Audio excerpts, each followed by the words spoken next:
A 6-year romance, the perfect public image, a fairy tale engagement. And then, in just 3 months, the dream didn't just end. It imploded. Welcome to StarScope Report. I'm Jordan. And I'm Jamie. We uncover Hollywood drama, music industry shakeups, and the stories behind the fame. And today, we are diving deep into the public fallout of Becky G and Sebastian Lletget's engagement. This is a story about betrayal, sure, but it's really about a masterclass in crisis management. Oh, absolutely. This wasn't just a breakup. It was a calculated 2-year campaign to control a narrative, and it all culminated in her 2025 documentary, Rebecca. Okay, so let's set the stage. The crisis ignition. This all happened so fast. Unbelievably fast. Yeah. The engagement was in December 2022. By March 2023, just 3 months later, the cheating allegations hit. And this wasn't just some anonymous tip. The person making the claim said they had proof. Yeah, that's the crucial part. An Instagram user claimed to have video, texts, audio DMs, everything. They said Lletget cheated in February at a nightclub in Madrid. So with that kind of evidence hanging out there, he couldn't just deny it. That would have been PR suicide. Exactly. A flat-out denial would have been a catastrophe. So his team had to go on the offensive, but in a very specific way. And on March 27th, he posts this incredibly long, very detailed apology on Instagram. Right, and you can break that apology down into 3 very deliberate moves. Admit, minimize, and pivot. Okay, let's start with the minimizing, because this is where we get that now infamous phrase. The 10-minute lapse in judgment. The 10-minute lapse. It's such a tactical phrase. He's trying to frame a huge betrayal as, what, a momentary mistake? It's pure crisis PR genius. Yes. You're trying to turn a moral failing into, like, a technical error. It robs the act of its emotional weight. It's not a calculated affair. It was just a brief slip-up. A glitch in the system. Precisely. And then he immediately follows it up with the next move. Create a scapegoat. This is where he claims this whole thing resulted in an extortion plot. Yes. By an anonymous internet stalker. He's trying to get a little bit of public sympathy back, you know.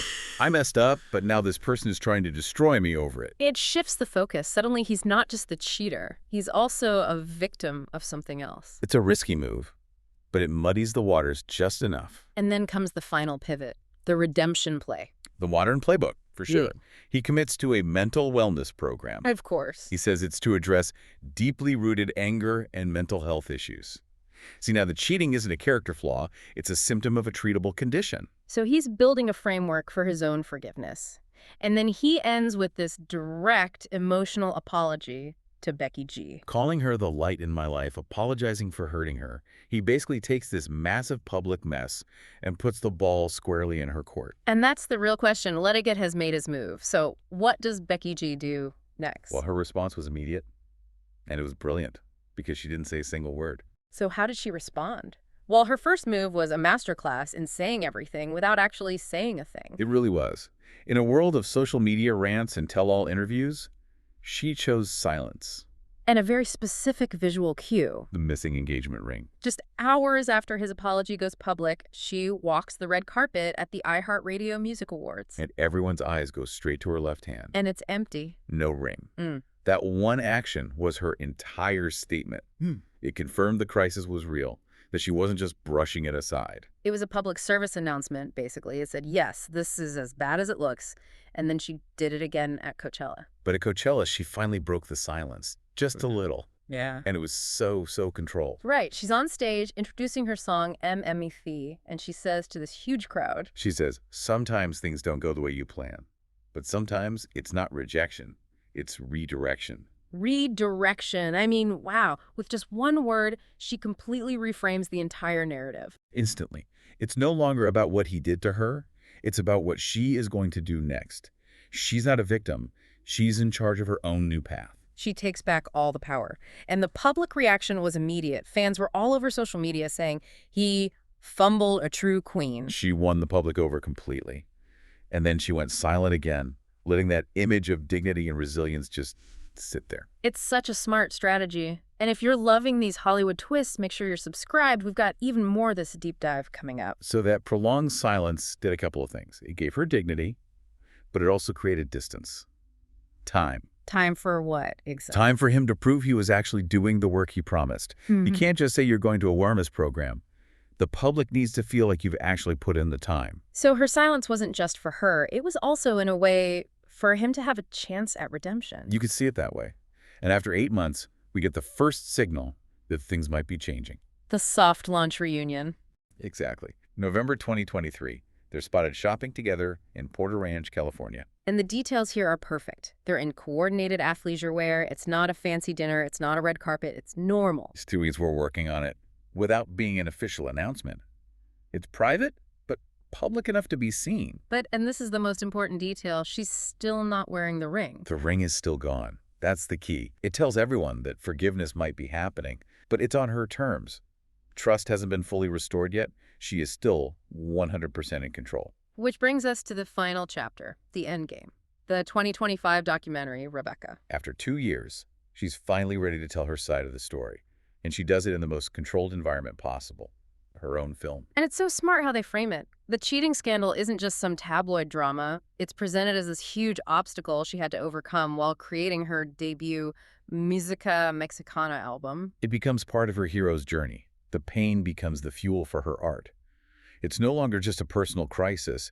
It's a chapter in her professional success story. She also links it to her struggles with her cultural identity, not feeling LA enough or Mexican enough. It elevates the whole thing. Totally. And in the film, she finally speaks about the public scrutiny. She says, I did not sign up for this. I feel like behind closed doors is my experience, which basically confirms she never wanted this to be a public spectacle. But then she drops the most powerful line of the whole documentary. She says, the hardest part is my silence was confused for weakness. Boom, right there. She's directly addressing anyone who thought she was being passive or indecisive. And she follows it up by saying that only actions, not his words, not her words, but his actions, would fix things. So she waited, and now she's speaking. And to really seal the deal, her mom, Alejandra, appears in the film. This is a crucial move. Her mom gives this very gentle, forgiving perspective.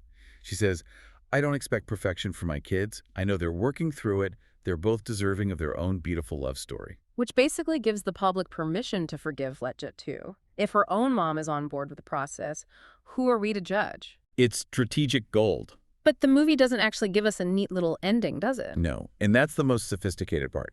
It's intentionally ambiguous. We don't see the ring go back on. They don't announce a new wedding date. The focus isn't on their relationship status. The focus is on her growth. Exactly. The film ends with a shot of a man who looks like Lletget, but we only see him from the back. And over that visual, we get Becky's final thought on the whole thing. And it's a killer line. The people who are meant to be in your life aren't the ones who leave, aren't the ones who stay, they're the ones who grow with you. And just like that, the narrative is complete. The crisis isn't a failure anymore. It's a necessary event that led to growth. She didn't just survive the scandal, she completely rewrote its meaning. It's an incredible transformation of private pain into a very public and probably very profitable story of resilience. By the time the documentary came out, the cheating was old news. It was history. So the focus shifted entirely from what did he do to look what she overcame. A true masterclass. If you're fascinated by how celebrities control their own stories, hit that subscribe button right now. Before we wrap up, we have one final thought for you to chew on. Because this whole saga really tells us a lot about how public forgiveness works now. It's not just granted freely. No, it's conditional. It required Ljetget to show a visible, long-term commitment to changing. So here's the question we want to leave you with. In modern Hollywood, is forgiveness only really possible when it's part of a bigger story? A story where the personal healing becomes a key part of an empowering, artistic comeback for the person who was wronged. You've been listening to StarScope Report, where Jordan and Jamie uncover the stories shaping Hollywood, music, and pop culture. Thanks for tuning in, and don't forget to subscribe for more stories that keep the stars shining.